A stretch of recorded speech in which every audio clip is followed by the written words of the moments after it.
بديت ان انا شويت الخضار بتاعي اللي انا هستخدمه في التتبيله وخليته في زيت الزيتون. مساء الخير، ايه الاخبار؟ يلا نتبل الفراخ المشويه مع بعض النهارده وهنعملها بتتبيله خطيره جدا. لو جربتوها هتدمنوها ومش هتعملوا غيرها. يا ريت لايك وشير لو عجبكم الفيديو. في البدايه بديت ان انا شويت الخضار بتاعي اللي انا هستخدمه في التتبيله وخليته في زيت الزيتون. بعدها ابتديت ان انا افرم الخضار بتاعي ده فرم ناعم جدا في الكبه. ودي خطوه مهمه جدا انه يتفرم فرم ناعم علشان ما يتحرقش والفراخ بتتشوي.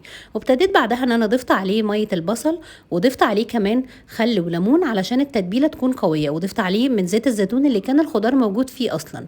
وزي ما قلت لكم ضفت الخل والليمون. وابتديت ان انا اضيف عليه البهارات بتاعتي، ضفت ملح وفلفل وضفت بابريكا وسبع بهارات.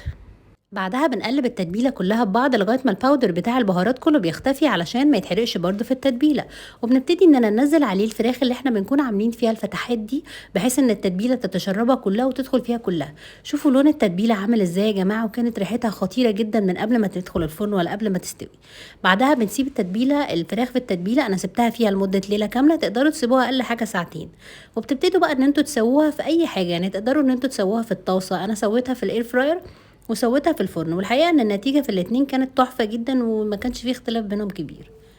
وهنا كنت بدهن الفراخ بالتتبيلة بتاعتي بحيث ان هي تكون يعني واخداها كلها من فوق وتحت وكله وتتغلب بيها. شوفوا شكلها خطير ازاي اول ما طلعت. طبعا الاير فراير بتاخد فيه وقت اقل في التسوية علشان طبعا امكانيات الاير فراير اعلى من الفرن.